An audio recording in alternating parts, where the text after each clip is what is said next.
Revelation 1092. From the 14th of September 1939.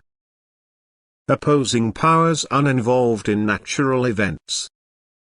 The course of the world is conditioned in eternally constant regularity, and therefore one or the other world, that is the individual world bodies, cannot arbitrarily subordinate themselves to other laws, which would be contrary to those of the eternal Godhead.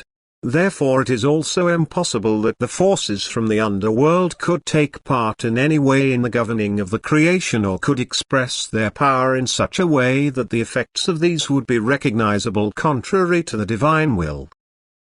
It would be, for example, absurd to assume that God could leave his creations to other forces than those serving him, so that these influences destroy or degrade the creations. And still much less would it be conceivable that these forces could raise themselves to ruling opponents of the eternal Godhead directing all of creation, because everything in the universe is subject to the divine will without exception. And the counterforce is only allowed to test its power on the soul embodied in man. As it can on the one hand weaken the human will and resistance to the utmost, but likewise cause it to the highest resistance and therefore also stimulate their human soul to the highest activity. But the power of the opponent does not go beyond this at all. And if one wanted to believe that in creation, God-opposing forces could express themselves, this is an enormous error.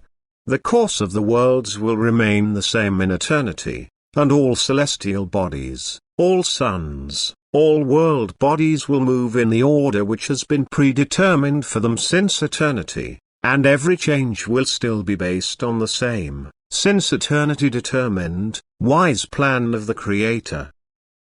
And this is now also to explain that the Creator of all things is also now at work, so great changes will affect one of his works of creation, the earth, which could easily lead the ignorant to the assumption that he, the counterpower, the evil in the spiritual world, unfolds its tremendous forces to run riot and to cause confusion among the people.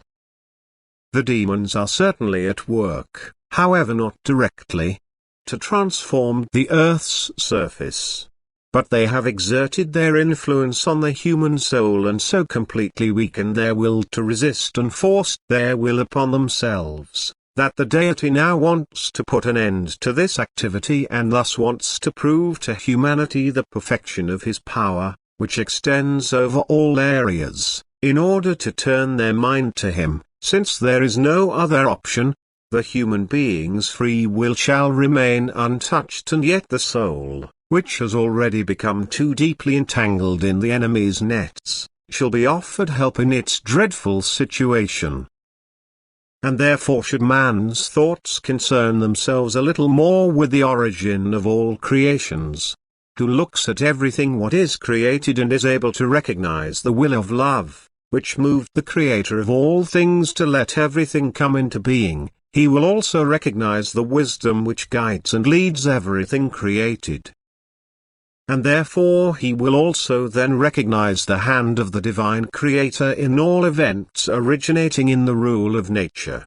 And he will understand that everything must come and happen in such a way, because God, the Creator of the heavens and the earth, can do nothing which is not exceedingly wisely planned since eternity. Amen.